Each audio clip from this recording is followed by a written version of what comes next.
The oldest and strongest human emotion is fear, and the oldest and strongest type of fear is trepidation of the unknown. When we were children, our parents told us that monsters didn't exist, but we were sure that something was lurking under the bed or in the closet. Fear sees even if our eyes are closed. Welcome to the realm of the Arcane. My name is Lon Strickler. Join me as I examine unexplained creatures, strange manifestations, and remarkable realities. Imagine this next hour as a voyage of discovery to strange lands, seeking not for new territory, but for new knowledge of the supernatural. Come on board as we begin this adventure together.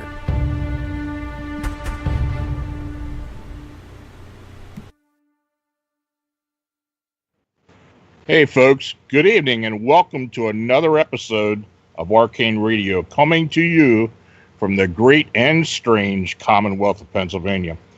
I'm your host, Lon Strickler, and I thank you for joining me here on the Paranormal King Radio Network.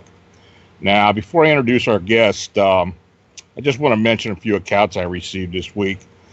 Now, the first account was something that was posted on Reddit today, and I found it and actually contacted the witness.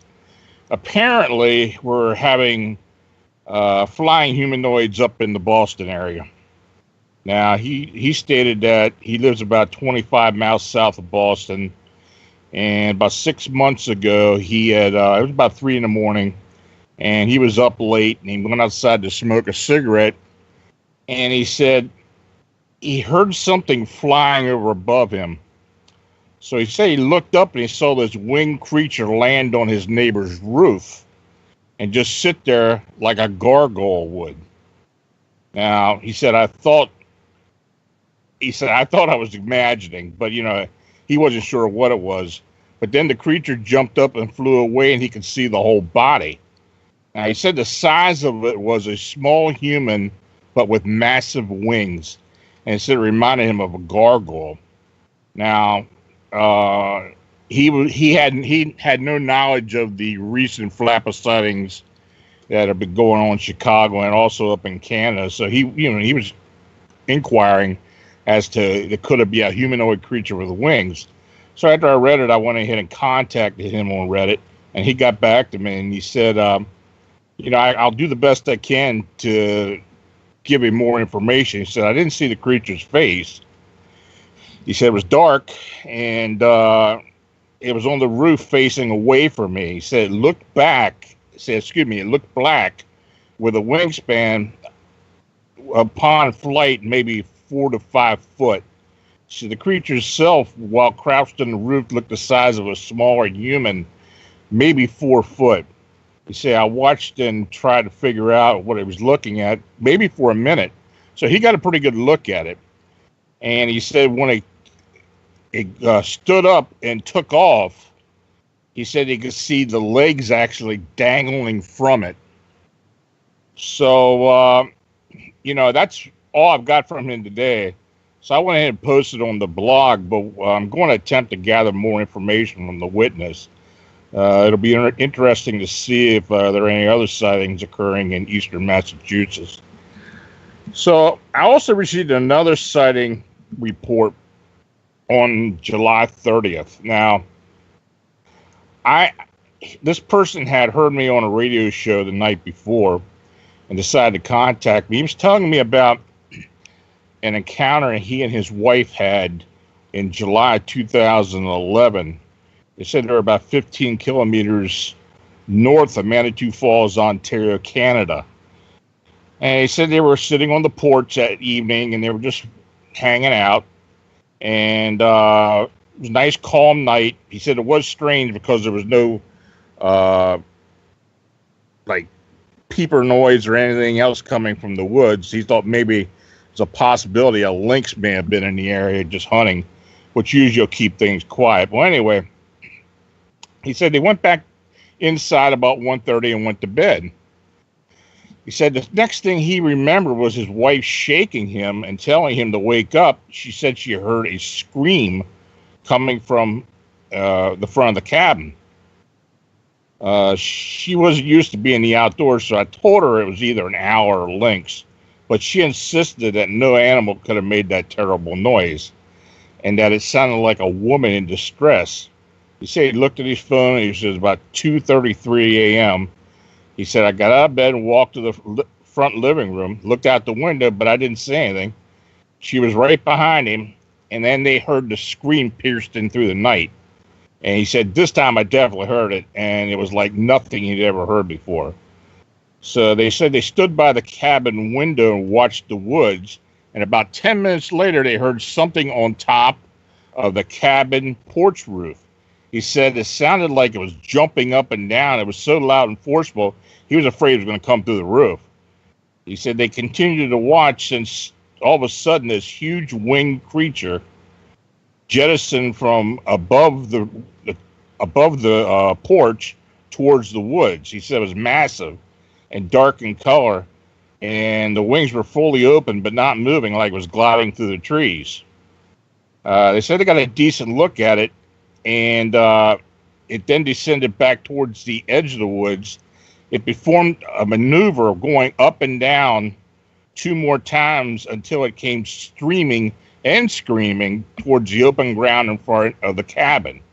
But then it vanished, just like the ground swallowed it up. I mean, he said they both left out a gasp. He said his wife was so shook up and wide-eyed she had to sit down. So he didn't know what to think. So it was his friend's cabin. So when they eventually talked to him after they got back, he asked him about it. And he said, wanted to know if he had, he didn't mention specifically, but he said if he had ever mentioned, seen anything weird or had noticed anything weird at the cabin. And apparently he had never heard of anything before. And so I don't know what's going on. I talked to the witnesses by telephone. They actually live in North Dakota, and he was left with more questions and had very few answers. He was positive that this was a corporeal creature and that both he and his wife were not hallucinating. It could have been a winged humanoid, unknown flying cryptid. By the description, that seems very possible. So anyway, it's interesting to see if any further reports come from that general area. Now I've had a lot of reports this week, but it's one of those things. You seem to get a lot at one point, and then everything goes dry. But it's been a busy week. Now, listeners can now show their support for Arcane Radio by becoming a patron. Simply go to Phantoms and Monsters at phantommonsters.com and click the Podbean patron banner. For only $1 per month, you can not only help cover the show operating costs, but you will receive a variety of rewards, which are listed on the patron site. Thank you. So let's get started. Tonight's guest, Eric, is a longtime Bigfoot and anomalies investigator in Pennsylvania. He is a friend and protege of Stan Gordon and has worked with many other Bigfoot researchers throughout North America. He is also one of the original founders of Beyond the Edge Radio, of which I used to be one of the co-hosts. Eric is the organizer of the 2019 Pennsylvania Bigfoot Camping Adventure, which will once again take place at Benner's Meadow Run in Fayette County, Pennsylvania. This will be the third installment of this popular 3-day event, bringing together an impressive group of well-known paranormal and cryptid researchers, investigators, and media personalities. The website can be found at www.pabigfootcampingadventure.com. So, Eric, thanks for joining me. Well, thank you for having me, Lon. It's great to talk to you again, my friend. Yeah, like I was saying earlier, we kind of come full circle. I joined you and Sean Forker on Beyond the Edge Radio. I think maybe it was 2010. Not sure of the date, but now you're on my show, so, things turn out kind of like that. Yeah, they do. Yeah, you were a long-time co-host of the show. I believe you're right, 2010 to I think about 2014. And we were glad that you were part of the show. We had a lot of fun doing it together. Yeah, it was a learning experience, no doubt, and but yeah, we did have a lot of fun. We had a lot of great guests, and we had a lot of good times over there. We did. We talked to a lot of fascinating researchers, investigators, and eyewitnesses from all around the world. So I mentioned that you're a friend and protege of Stan Gordon, and he's a friend of a lot of us guys here in PA. When did you first become interested in Bigfoot? It goes back to my childhood, back to when I was about 9, 10 years old. You're familiar with the old In Search Of show that starred Leonard Nimoy, and he talked about a variety of different Fortean subjects. And I used to catch that show whenever it came on TV. I was fascinated by that program, but the cryptid segment of the show always really intrigued me the most. And I would have to say it was probably 1980 that really pushed me over the edge to want to become a Bigfoot investigator and learn as much as I could.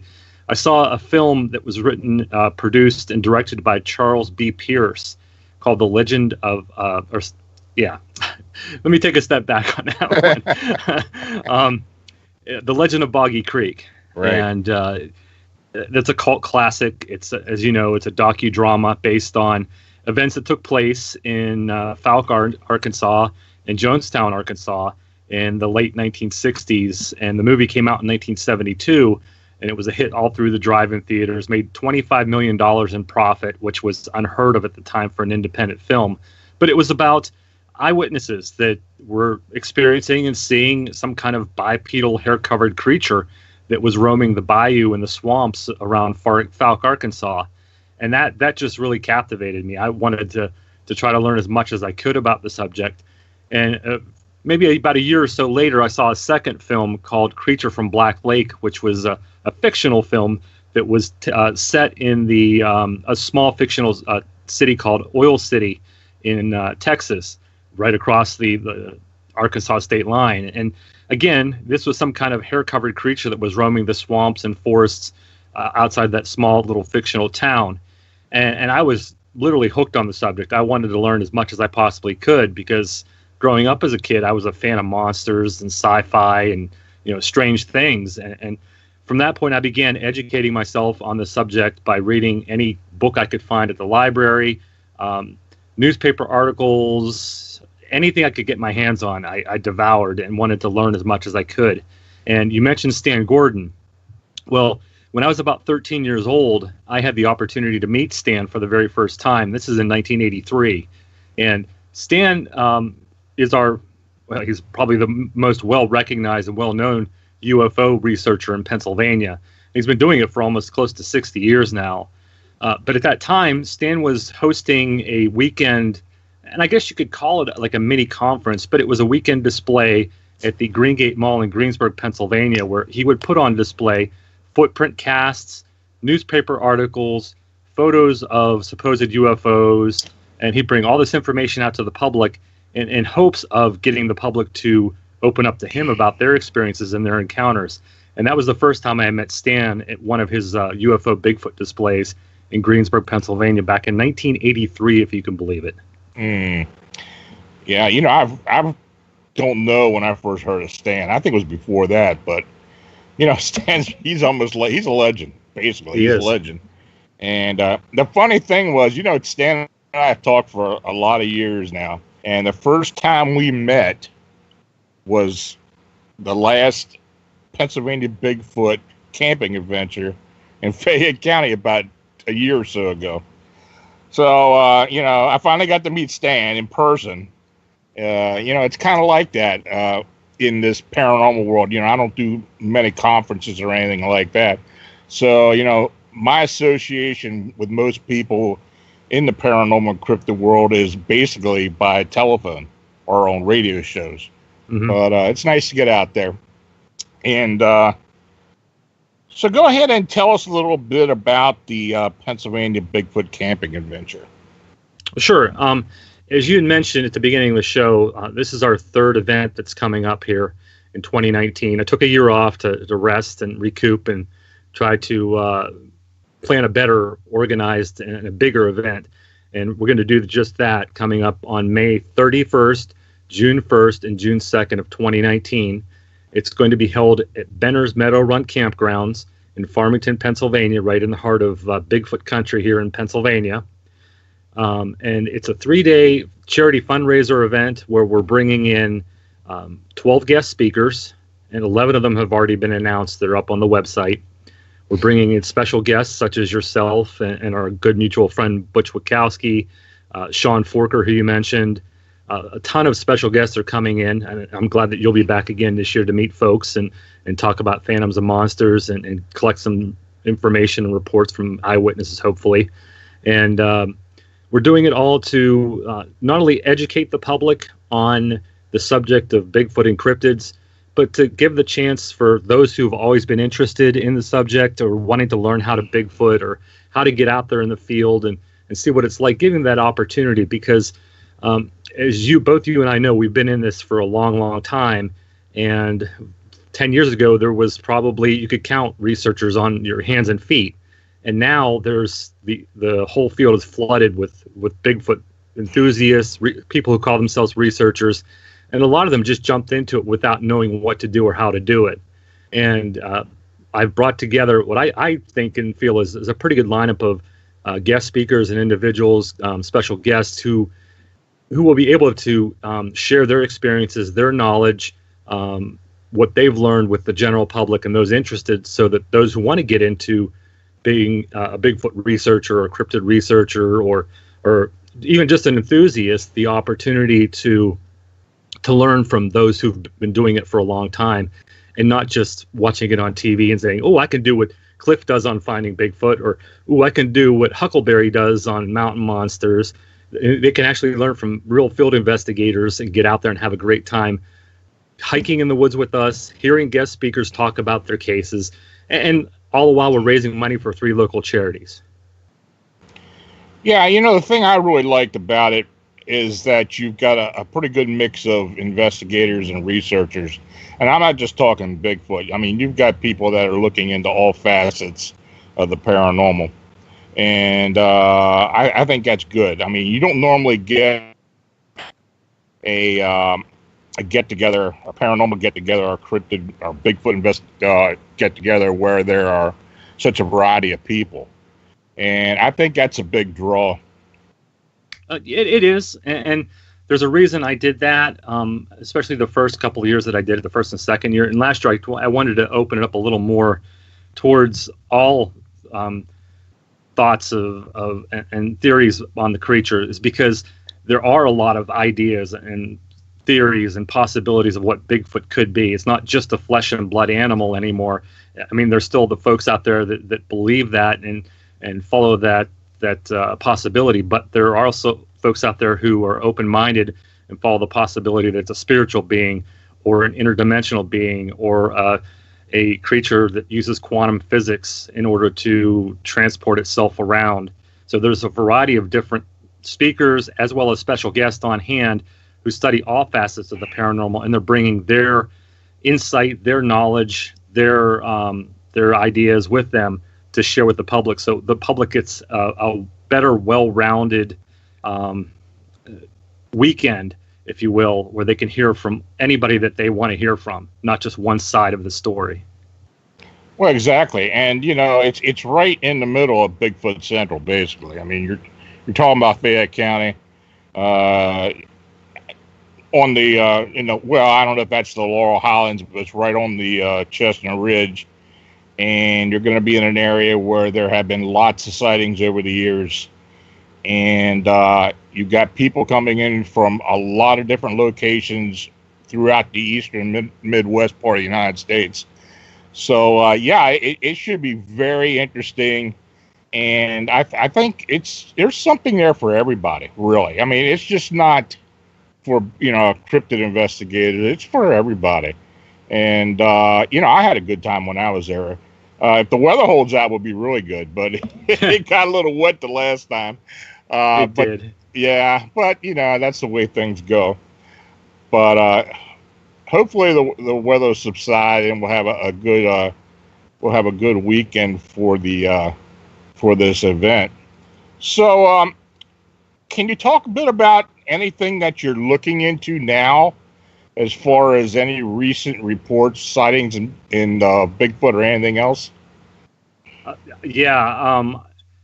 you know, the last couple of years I've kind of laid low as far as Bigfoot research and stepped away from stuff, but I've never really not received reports. I still get reports constantly, and keeping in touch with other 14 researchers, other cryptid researchers such as yourself, and I mentioned Stan and Sean, Butch. I always hear about or am passed over information as to what's going on, and that's still the case. This past year, I've been very fortunate to receive quite a number of reports in southwestern and northwestern Pennsylvania that either I'm actively looking into or I've forwarded off to someone to look into that I'm not able to, if I'm not able to get to the eyewitness, I can pass it off to a researcher that is able to talk to them. And we've gotten quite a handful of reports in the last 6 months. And I've gotten some reports that are older from earlier this year that I'll be investigating with Stan. The most recent probably would have to be, let me think. I'm meeting with an eyewitness that lives in Armstrong County, and I don't want to say where because he's asked me to keep his name and location confidential, but I'm meeting with him on Sunday, and for probably, as he explained to me over the phone, the last several years he's been experiencing quite a variety of phenomenon in the forest and woods surrounding his home. From strange lights in the forest. He called them fairy lights, but he sees them quite frequently, and he's hung game cameras out where he's actually been able to photograph these strange light anomalies in the woods. He's heard screams and howls coming out of the forest, and he's captured photographs with his game camera of a variety of different cryptids, as he's explained to me, including Bigfoot.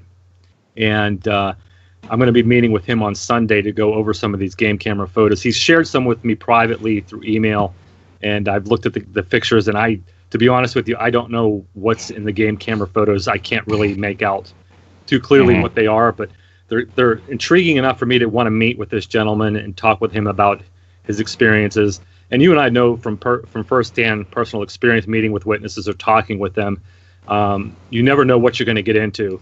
Until you're able to sit down and really talk to them and see what kind of evidence they have. So I'm really looking forward to meeting this gentleman and finding out what he has to offer, what kind of information he has to bring forward. So that's the most recent. I got that phone call Wednesday this past week, and I'm going to be meeting with him Sunday. But we've had it all from white, upright, colored creatures that have been reportedly seen in northern Westmoreland County chasing people on ATVs. Seen running across fields. I spoke with a woman that lives out near Keystone State Park in Westmoreland County, which is right at the base of the Chestnut Ridge near the Derry Township area.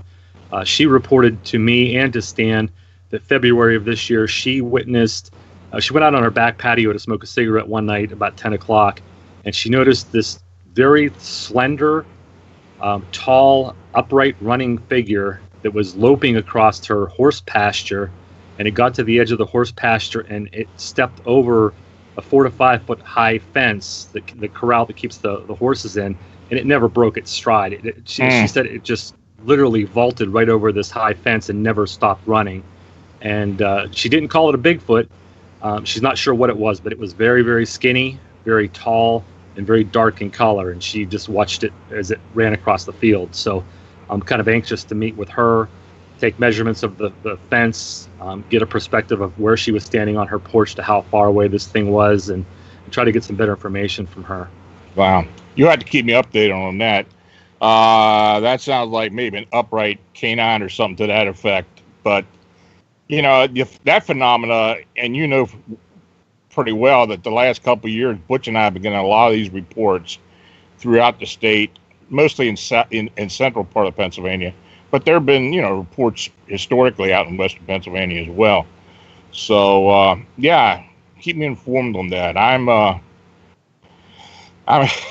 We've gotten some really strange ones too. And in fact, we had a white upright canine or something that was bipedal, out in Cambria County, about a month or so ago. So we're looking into that as well. Now you mentioned these orbs. This is something you and I have talked about before, But it seems to be becoming more prevalent now, are these orbs turning up in areas where Bigfoot activity has been seen at. And even later on, after an investigator like you, for instance, will go out and look at the area and then see these orbs. Mm-hmm. Yeah, how do you explain that? I can't. Yeah. And I'll be honest with you, Lon. If you came to me and said you received a Bigfoot report with an orb sighting either at or near the location, I probably would roll my eyes and say, yeah, okay, they probably didn't see what they thought they saw, or it was a reflection of a flashlight. And I would have a difficult time believing what the eyewitness was saying. I would probably rule it off, not as them fabricating or hoaxing, but probably misidentifying. And I would have had a hard time believing or even acknowledging the possibility until I actually saw these lights myself in the forest. Mm-hmm. And I've seen them on multiple occasions in the heart of areas where we've been doing research, like in Clearfield County and Rockton Mountain. Back in 2008 and 2009, I know I was out with a wildlife biologist and several other researchers that you and I both are familiar with, and it was raining that evening, and we're standing on a gas well line, probably a good 400 or 500 yards from where we parked the car. No one else is out there. It's 11 o'clock at night, and I'm looking down the gas well line, and just inside the tree line, I see what looks to be a red lantern swinging back and forth through the trees. And my first thought was, okay, there's probably a hiker or camper who's lost out there, but we saw no cars when we pulled in. No one else was in the woods when we were out there during the day. And as I approached it, the light disappeared, just completely vanished. I walked away from it. I got about 100 yards away, turned around, the light appeared again. And I brought that to the attention of some of the other researchers there. I said, look over there. There's some kind of strange light in the bush that you can see moving back and forth. And sure enough, other people saw it too.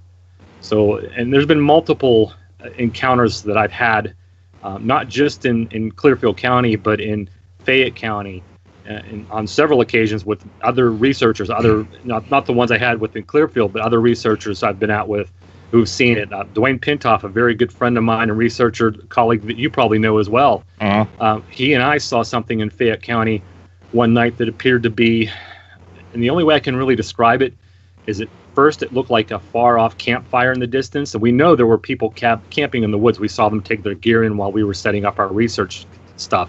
So that's what we assumed it was.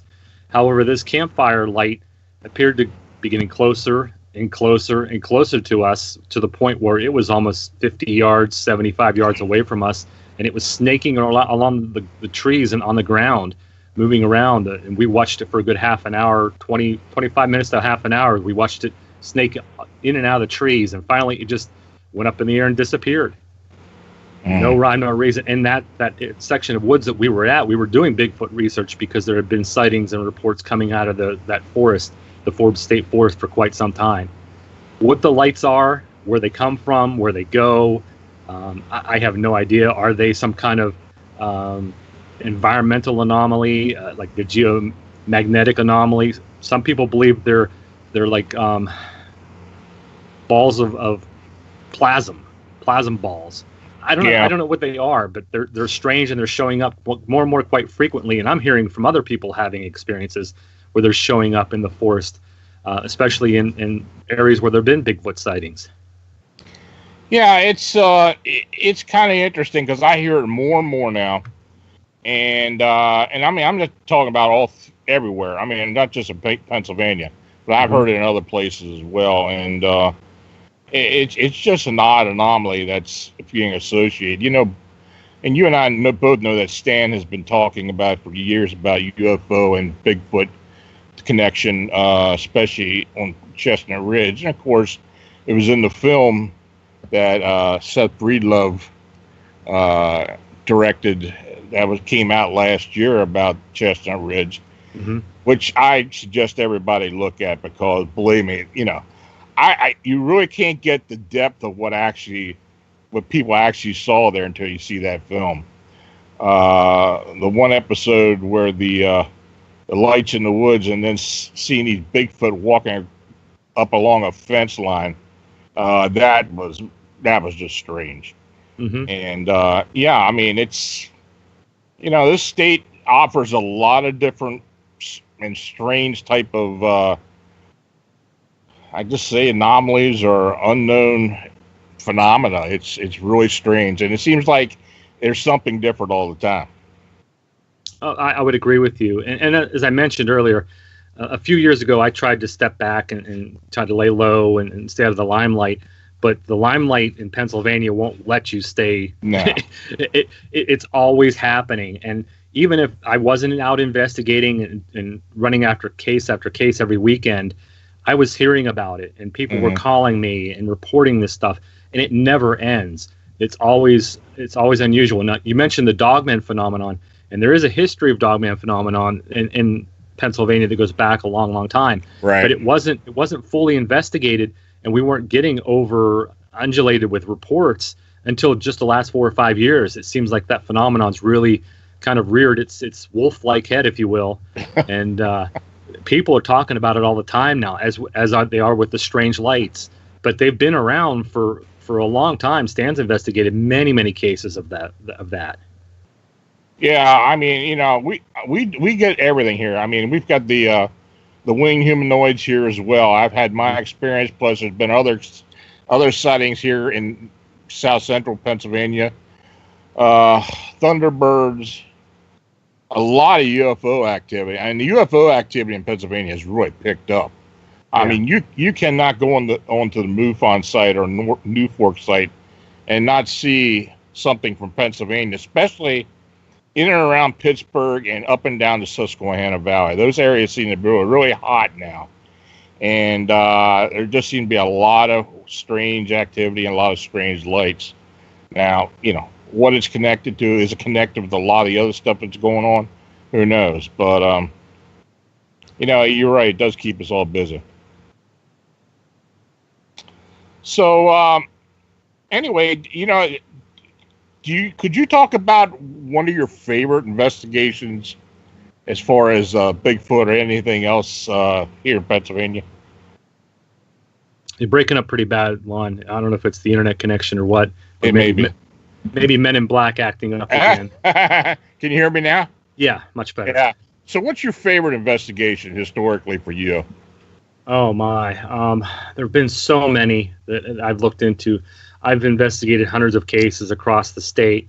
I've traveled all across the country looking into cases, but I still love it here in Pennsylvania because, as you mentioned, Pennsylvania is just a melting pot of strange phenomenon that just goes on year after year. And there's been everything, as you mentioned, from Thunderbirds, UFOs, big cat sightings, Bigfoot sightings, paranormal sightings, activity. As a matter of fact, I'm in my haunted basement, if you will, here at my house that we moved into last year that we found out is haunted. As far as Bigfoot goes, I've heard so many stories, talked to so many witnesses, and I've actually been out on cases where I've walked away just scratching my head. It's hard to really pick one.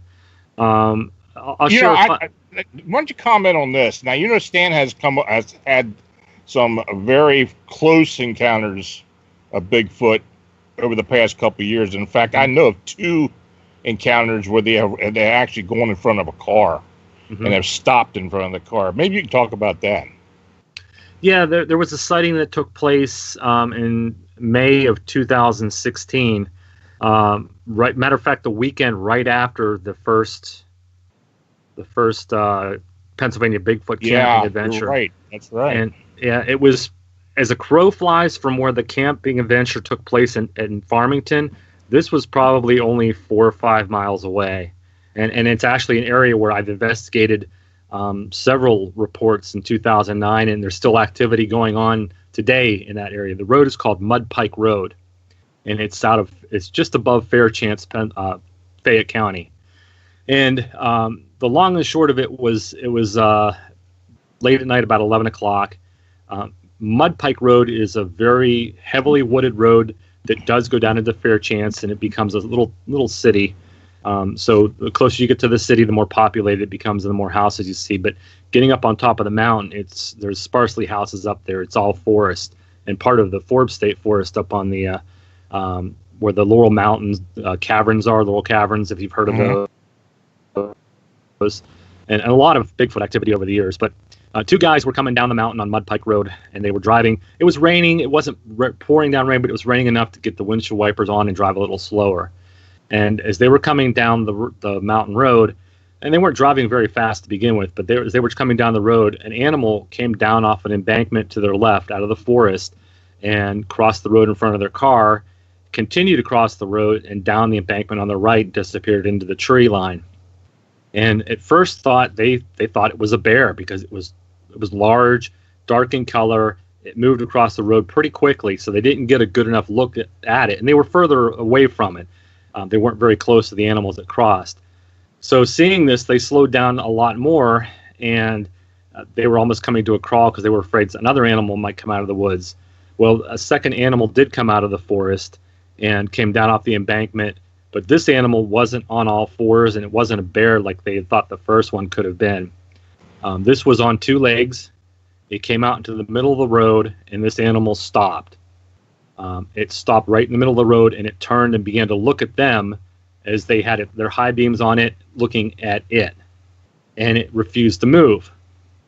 So the two guys sat in the car, and they were about 100 yards away from this creature as they were looking at it, and they decided to slowly start backing up. They didn't know what else to do because this creature was standing its ground, and they began to back up, and this animal began to take small steps towards them, very slow, methodical steps towards them.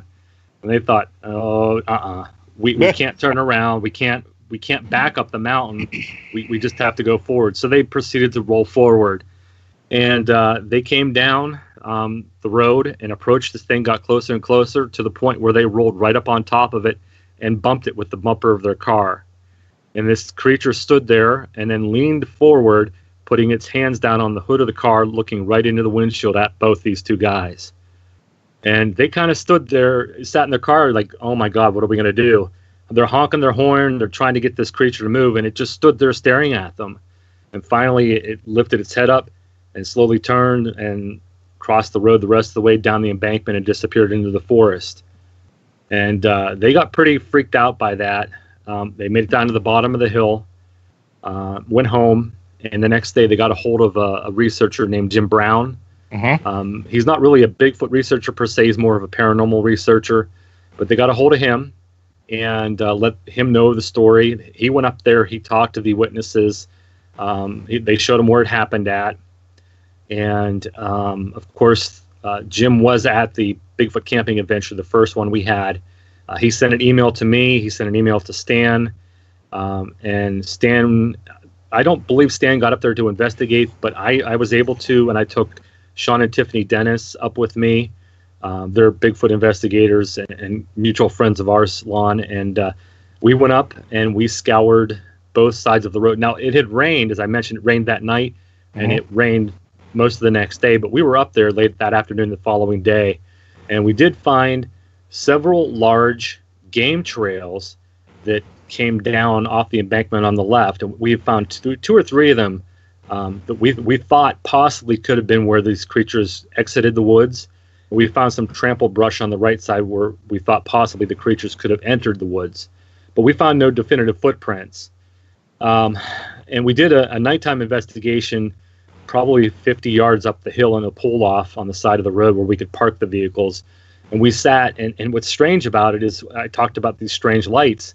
As we were sitting in the parking lot that night, at that little pull-off on the side of the road where we were sitting there, myself, Sean and Tiffany, and we were later joined by Dave and Cindy Dragazin.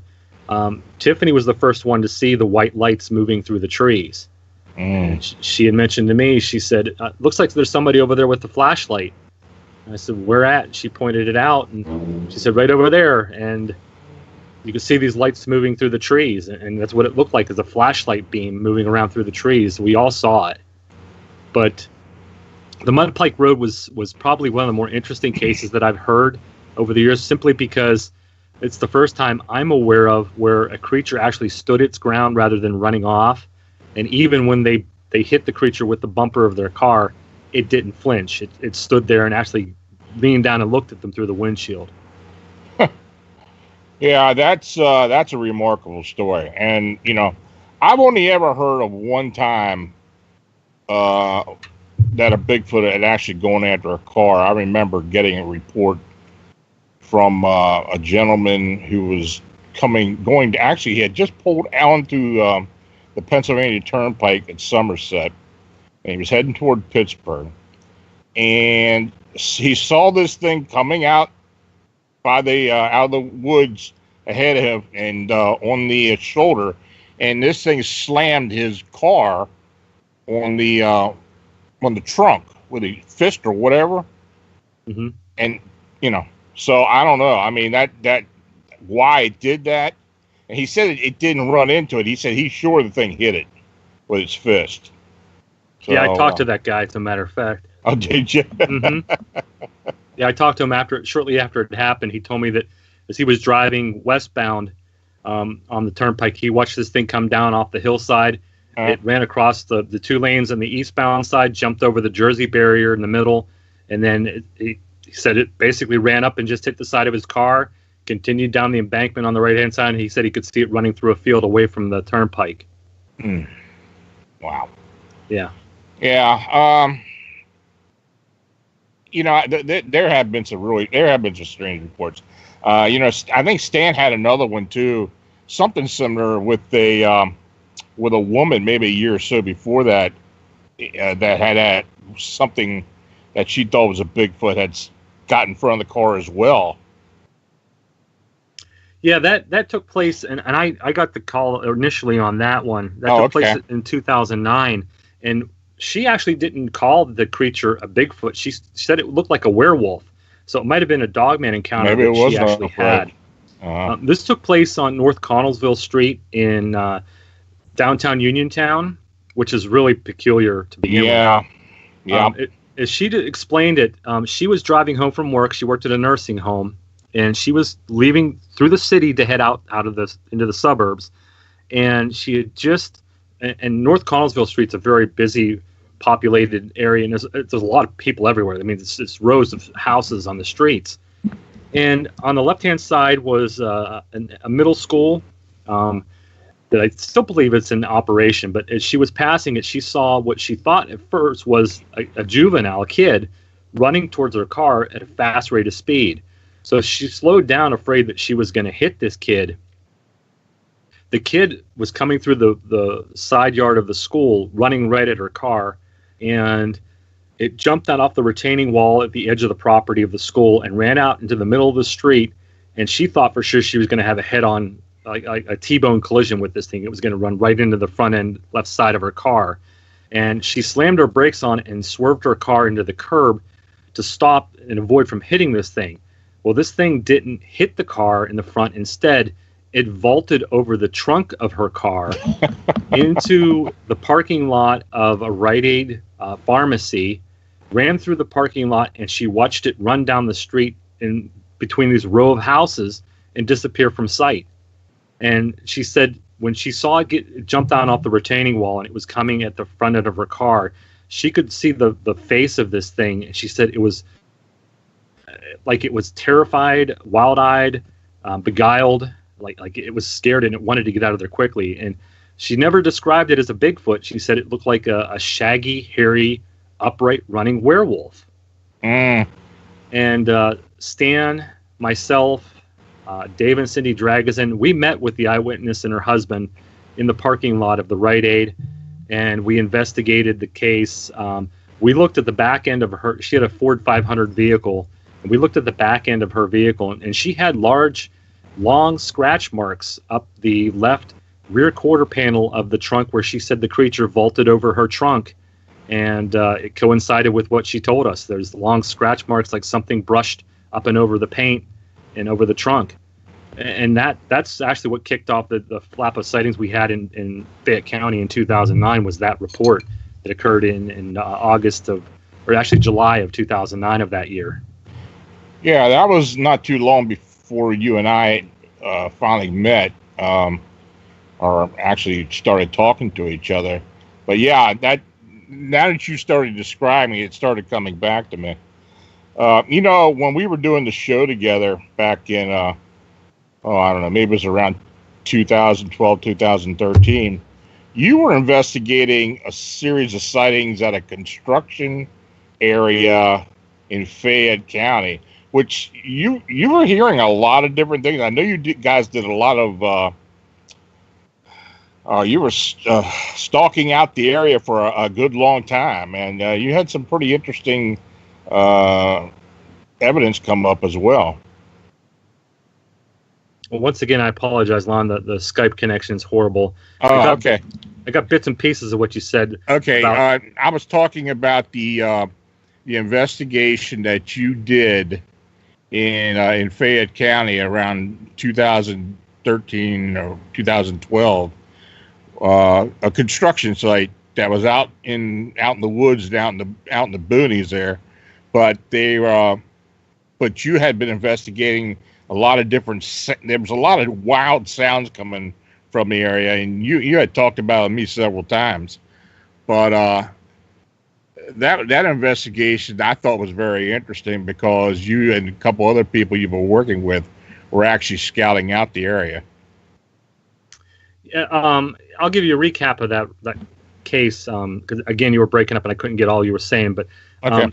That case took place in September of 2012, and I mentioned the mud pike sighting where the two guys bumped into the Bigfoot. That construction site, it was a windmill construction site. They were building windmills up on the top of the Chestnut Ridge in Fayette County, and that location was actually only a mile from where the mud pike sighting took place. So it's a very active area.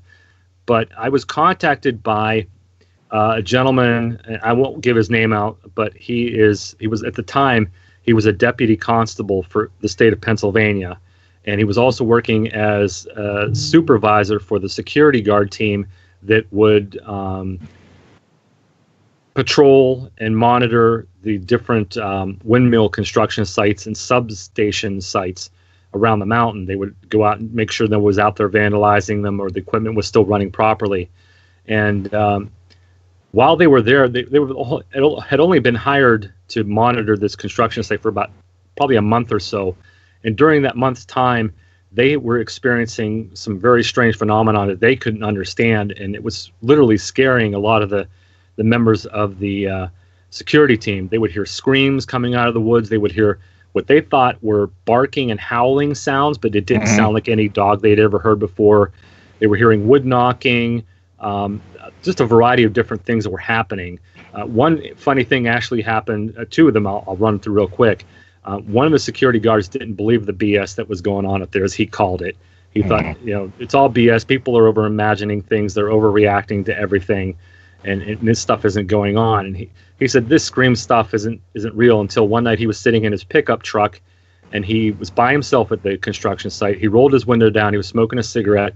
He leaned out the window and gave what he called a scream, and didn't think anything was going to happen. 15 minutes later, something walked up right behind the back of his pickup truck and roared at him. And he pretty much quit after that. He had enough and quit. I was fortunate enough to talk to this guy and get his side of the story, but I thought that was pretty entertaining. But on this construction site, they had several makeshift modular offices set up, kind of like little mobile homes, but they had all their office equipment in these mobile homes. And they were lined up on the left front side of the construction site, and there were very heavy moving equipment, bulldozers, cranes, lifts, you name it. They had all this heavy moving. And they had one main building set up where they had their meetings in, their trainings in. They stored a lot of indoor equipment in and stuff like that. And of course, at the very front of the construction site, they had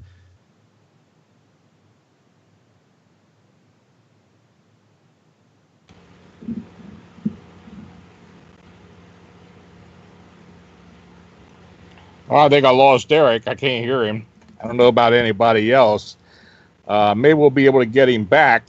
But anyway, we're almost close to the end of the show anyway. So I want to thank Eric for coming on with us. And then again, you can find Eric and the Pennsylvania Bigfoot Camping Adventure. You can find it at www.pabigfootcampingadventure.com. And you can also get a hold of Eric on that website. He's got a contact number there where if you see anything or have any encounters or sightings that you want to report, you can go ahead and contact Eric there. So anyway, again, I want to thank Eric for joining us. I don't know what happened. He just seemed to have gotten cut off. So anyway, thanks for joining us. And folks, please consider becoming an Arcane Radio patron. Your support is appreciated. And before I go tonight, allow me to leave this short anecdote with you. Now, several years ago, I had a client who was an elderly widower, and he was experiencing a variety of strange noises and disembodied voices throughout his house. So I eventually determined that the entity causing the ruckus was an earthbound older female, who I believe the client knew in life. Now, as I was mentioning this information to him, he slowly shook his head and sighed. Then he said, "I believe it's my deceased wife. She was somehow able to pick up where she left off regardless of how deep I buried her." So it seems he really did need me to tell him what was actually going on. But then again, when you do these investigations, you never know what you're going to come up with. So good night, and have a great weekend. We'll talk to you all next week.